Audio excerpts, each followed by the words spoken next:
자, 우리 파도 주주 여러분들 반갑습니다. 1월 20일, 화요일입니다. 정규장 이제 마무리가 됐고, 자, 오늘도 뭐 거래 정지되어 있으니까 주가는 보지 않도록 하겠습니다. 오늘 전체적으로 반도체 섹터가 조정을 받으면서 마무리가 됐고, 삼성전자, SK 하이닉스 일단 주가 조정 국면에 들어와 있는 상황이고, 이제 어느 정도 좀 올라온 자리에서 자리를 잡아가야 하는 지금 그런 시기거든요. 상당히 좀 자리를 잘 잡고 있다라고 판단하고 있습니다. 삼성전자도 어제 잠깐 좀 소개를 드렸지만, 요 추세 여기를 이제 하단으로 방어를 해 나가면서 14만 원, 15만 원 이런 또 새로운 박스권의 형태 만들어 갈 것이다. 어제 설명을 좀 해드렸던 부분이고, SK 하이닉스의 경우에는 지속적인 이러한 우상향의 차트를 명확하게 지금 그려가고 있는 지금 이런 상황이기 때문에 사실 이제 전 고점인 요 65만 원까지도 열려 있긴 합니다만, 일단 70만 원, 80만 원 좀 이렇게 새로운 박스권의 형태를 또 그려간다라고 했을 때 다시 한번 또 위쪽으로 꾸준한 우상향, 또 새로운 이러한 또 채널이 만들어질 수 있을 거다라고 생각하고 있습니다. 일단 뭐 반도체는 사실 물려도 사라는 말이 있듯이, 우리가 이제 이 반도체의 어떤 슈퍼 사이클이 단기간 끝나지 않을 것이다라는 것은 뭐 너무나도 잘 알고 있는 이러한 사실이죠. 사실 파도가 거래 정지가 안 되어 있고 지금도 정상적으로 거래가 되어 있다라고 한다면, 지금의 위치는 충분히 전고점을 돌파한 위쪽의 자리로 올라와 있었지 않았을까. 이런 아쉬움이 좀 있습니다. 그리고 이제 어제 영상에서 좀 제보가 들어온 게 있어서 그 부분에 대해서 오늘 말씀 좀 드리려고 하는데, 일단 그 전에 뭐 파도는 파도고 우리가 또 열심히 또 수익을 또 만들어 가야 되기 때문에 무료 채널에서 또 이제 수익 냈었던 종목, 오늘도 역시나 한번 또 소개를 해 드리려고 하는데, 자, 먼저 12월 9일에 이제 잡아드렸던 요 두산 로보틱스 83,000원에서 82,000원 이렇게 이제 매수 타점 잡아드렸는데, 오늘 기준으로 보시면은 44% 수익 구간에 지금 올라와 있는 지금 이런 상황이고, 여기에 이제 추가적으로 또 한 종목 소개를 또 해드리자면, 자, 바로 요 종목인데 보성 파워텍이거든요, 여러분들. 자, 보성 파워텍 같은 경우에는 이제 오늘 상한가를 갔는데, 자, 12월 5일, 작년 연말에 이렇게 좀 농사들을 좀 잘 지어놨습니다. 보성 파워텍 5,450원에서 5,300원 이렇게 분할 매수 타점 잡아드렸는데, 자, 오늘 보성 파워텍은 상한가를 들어갔습니다. 30% 정확하게 상승이 나와주면서, 자, 이 기준으로 44% 가까운 좀 이런 수익 이렇게 좀 만들어지고 있거든요. 그러니까 파도 거래 재개를 반드시 또 희망하고 있는 지금 이런 상황이죠. 거래 재개는 반드시 될 거라고 생각을 하고, 그 시간 동안에 우리가 좀 시선을 좀 다른 쪽으로 돌려서 수익 볼 수 있는 종목들 존재하고 있으니까, 여러분들 올 한 해 열심히 또 수익을 만들어 가시기 바라겠습니다. 이 무료 채널 입장하시는 방법은 항상 말씀드리지만 영상 아래쪽에 이렇게 고정 댓글 남겨놓고 있으니까 요 고정 댓글을 통해서 입장을 해 주시면 되겠습니다. 자, 어제 영상이죠. 어제 영상에서 이제 요 분께서 좀 이렇게 1월 18일자에 토론방에 올라온 요 글 또 말씀을 해 주셔가지고 요 부분에 대해서 한번 좀 살펴보려고 하니까, 오늘 간단하게 요 부분만 좀 살펴보도록 할게요. 바로 이제 요건데, 저는 네이버 사실 종목 토론방 잘 안 보거든요. 워낙에 좀 이제 안티들도 많고 찬티들도 많고 워낙에 시끌한 게 이제 종목 토론방이기 때문에 저는 이제 좀 잘 안 보고 있습니다. 여기저기 휘둘리고 싶지도 않고. 근데 이제 또 제보가 들어왔으니까 한번 또 살펴보려고 하는데요. 이 글이 맞는지는 모르겠습니다만 일단 뭐 추천, 이렇게 79건. 아마 1월 18일 이 글이 맞는 것 같아요. 파도 상장 관련 거래소에 조치를 규탄하며 파도 거래 정지를 즉각 해제하라. 이 제목글로 이제 올라온 종목 토론방의 글인데, 일단 한국 거래소 쪽으로 이제 좀 내용을 보내신 것 같습니다. 내용을 일단 좀 보게 되면은, 자, 파도의 상장과 언론의 보도 뭐 상당히 좀 자세하게 또 적혀 있죠. 이제 이 상장 후 3개월이 지난 시점에서 뻥튀기 상장 논란으로 언론에 이제 보도가 됐고, 이 거래소 관련 보도 내용만 발췌를 해보게 되면 3개월 만에 충격적인 발표를 하면서 주가가 고점 대비 반토막이 났죠. 47,000원까지 올라갔다가 이제 실적 발표 이후에 또 하한가를 이제 가게 되면서 네, 2만 원대로 이제 빠졌기 때문에 반토막이 났다. 이렇게 이제 이야기를 한 것이고, 비난의 화살은 이제 상장 예비 심사를 진행한 한국거래소, 그리고 증권 신고서를 확인한 금융감독원, 상장 주관을 맡은 NH투자증권을 향하고 있다. 하지만 이들 모두 절차상 문제는 없었다는 입장이어서 투자에 대한 책임은 이제 개미들만 지게 됐다라는 거죠.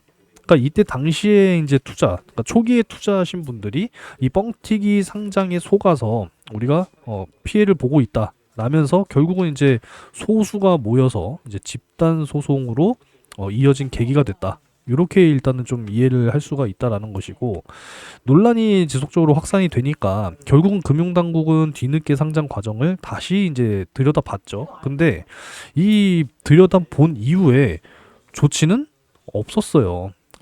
그 당시에 아무것도 없었습니다. 그러니까 이때 당시에, 그러니까 지금도 주주 뭐 보호를 위해서 거래 정지를 했다라고 이야기를 하고 있는데, 애초에 이제 주주 보호를 위한 거래 정지를 필요로 했다면 사실상 이 당시에 조치가 있었어야 된다라는 겁니다. 왜 이제 와서? 그러니까 제가 뭐 영상에서 꾸준히 말씀드려왔지만 왜 2년이 넘게 지난 지금에 와서야 거래 정지를 시켜서 추가적인 이 투자자의 피해를 만드냐 이거예요. 이해되시죠? 근데 중요한 건 지금 여기에 이제 또 따로 언급이 없는데, 자, 상장을 주관한 이 NH투자증권은요, 무혐의 났어요. 무혐의. 이것도 제가 영상에서 좀 수차례 말씀을 드렸던 부분이죠. 그러니까 지금 상장을 주관했던 이 증권사는 책임을 묻지 않는다라는 거예요. 혐의가 없다. 이렇게 지금 결정이 난 거 아닙니까? 그럼 결국은 지금 파두 기업 측의 모든 지금 책임을 다 지금 묻고 있는 그러한 지금 조치다라는 겁니다.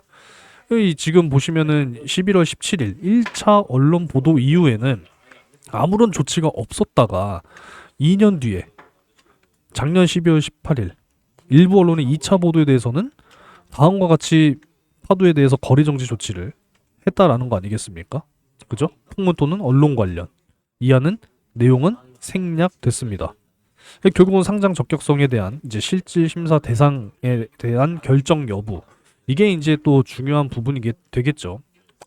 자, 여기도 또 나와 있지만 거래소는 2023년 11월 1차 언론 보도에는 언론 기사의 명시적 내용에 불구하고 별도의 조치가 없었는데 반하여 25년 12월 2차 언론 보도에는 태도를 급변해서 사전적 조치 완전히 그냥 생략을 하고 바로 거래를 정지했다라는 겁니다. 그래서 이 한국증권거래소 시장에서 거래소의 권위나 명령 등은 지금 너무나도 절대적인 부분이기 때문에 사실상 2023년 11월 18일 요 1차 언론 보도가 있었을 때 이 당시에 사전적 조치를 했어야 된다라는 겁니다. 왜 인간 지금 이 2년이 넘게 지난 이 시기에 주주 보호를 위해서 거래 정지를 명했다고 했는데 과연 누구를 위한 것이냐? 지금 뭐 거래소에서는 잠재적인 투자자를 보호하겠다라는 명목으로 지금 이야기를 하고 있죠. 근데 이게 결국은 미래의 불특정을 대상으로 한 보호일 수밖에 없다라는 것이고, 지금 현재 투자하고 있는 사람들이 중요한 거 아니겠습니까? 이들이 피해를 봐서는 안 된다라는 거예요. 그죠? 이게 지금 너무나도 치명타라고밖에 이야기를 할 수가 없다라는 것이고, 반도체 산업이라고 하는 것 자체가 우리나라 지금 제1의 국책 사업이잖아요. 그죠? 국가의 위상을 더욱더 높일 수 있는 정말 중요한 산업이고, 지금 파두가 실질적으로 지금 하고 있는 주된 사업 자체가 반도체 사업 중에서 가장 기술 난이도가 높은 반도체 설계 쪽이다라는 거예요. 팹리스 아니겠습니까? 시장 규모가 미국의 100분의 1 정도로 취약하기 때문에 정말 이제 우리나라에서 더욱더 이 팹리스 기업의 성장을 위해서 지금 도와줘야 할 이러한 시국에 지금 파두가 상장 폐지가 돼버린다라고 한다면 정말 이 글로벌 팹리스 기업 하나를 잃는 것밖에 안 된다라는 거예요. 반드시 거래가 재개돼야 된다라는 겁니다. 지금 뭐 우리나라 몇 안 되는 반도체 팹리스 업체고, 이 SSD 컨트롤러에 대한 어떤 기술력은 이미 입증을 받았고 정말 이 빅테크 고객사를 실제로 두고 있는 상황이잖아요. 그죠? 앞으로 돈을 쭉쭉쭉 벌 이런 시간들만 앞으로 남았다라는 겁니다. 최근 1년간 수주액 1천억 시현했고 뒤늦게나마 기술 수출 특례 상장의 성공 사례로 볼 수 있다라는 거예요. 분명히 물론 이제 신뢰가 한번 떨어지긴 했습니다만 그 떨어진 신뢰가 2024년도에 실적으로 어느 정도 회복을 거쳤고 작년 2025년에는 분명하게 이제 성장을 했다라는 겁니다. 올해 이제 흑자 전환을 눈앞에 두고 있다라는 거죠.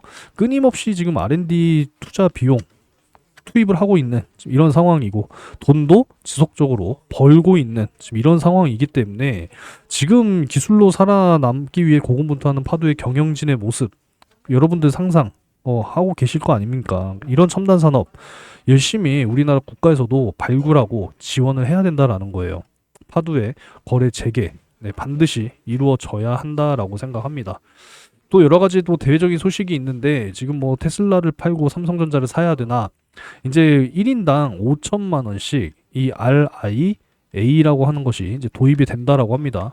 그러니까 이제 미국 주식을 팔아서 국장으로 돌아오는 그런 이제 자금의 유입을 또 추가적으로 기대를 해볼 수가 있거든요. 해외 주식을 매도해서 환전한 자금을 국내에 묶어두는 조건으로 양도세를 감면해주는 제도다라는 거예요. 지금 미국 증시에 한 250조 원의 자금이 투자가 되고 있다라고 합니다. 서학개미들. 그래서 이런 또 일정 자금들이 국장 쪽으로 이제 또 유입이 된다라고 한다면 우리나라 이제 국장 역시도 충분히 수급에 대한 개선 더욱더 기대를 해 볼 수 있는 이런 상황이거든요. 그러면은 결국은 이제 1순위로 자금이 많이 이제 유입이 될 섹터는 결국은 반도체라는 거예요, 여러분들. 그죠? 여기에 대한 간접적인 수혜, 직접적인 수혜 충분히 지금 받을 수 있는 그런 상황이 네, 긍정적으로 지금 작용이 되고 있다라는 거예요. 지금 삼성전자 뭐 현장 인력, 테슬라 이 테일러 공장 쪽에 현장 인력만 7천 명이라고 합니다. 주말 뭐 평일 가리지 않고 24시간 지금 풀로 돌려도 지금 뭐 메모리 반도체 공급이 원활하지 않아요. 지금 이 정도로 슈퍼 사이클이다라는 겁니다. 이해되시죠, 여러분들? 그렇기 때문에 반드시 네, 거래 재개가 돼야 된다. 전 이렇게 보고 있습니다. 아무쪼록 이제 어제 영상에서 또 이런 정보 네, 이렇게 또 남겨주셔서 감사드리고 오늘 내용은 좀 요 정도로만 네, 정리를 했습니다. 여러분들께서도 좀 많은 관심을 가져주시고 정말 뭐 파도가 잘못된 거는 뭐 거기에 대한 네, 뭐 또 법적인 책임을 져야겠죠. 하지만 앞으로의 어떤 이제 이 성장을 놓고 본다라고 했을 때는 명확하게 이제 기업은 성장하고 있는 지금 이런 상황이기 때문에 반드시 거래 재개가 돼서 앞으로 더 높은 자리로 다시 한번 네, 올라가 줘야 한다라고 생각을 하고 있습니다. 앞으로도 끊임없이 네, 응원을 이제 하도록 할 거니까 여러분들께서도 많은 관심 부탁드리도록 하겠습니다. 자, 오늘 영상은 네, 여기에서 좀 마무리를 하도록 하겠습니다. 아무쪼록 여러분들 이 무료 채널 많이 좀 들어오셔가지고 수익도 만들어 가시고 네, 기분 좋은 네, 계좌 불리기 함께 하셨으면 좋겠습니다. 자, 오늘도 영상 시청 감사드리고 구독과 좋아요 한 번씩 꼭 좀 부탁드리겠습니다. 내일 뵙도록 할게요.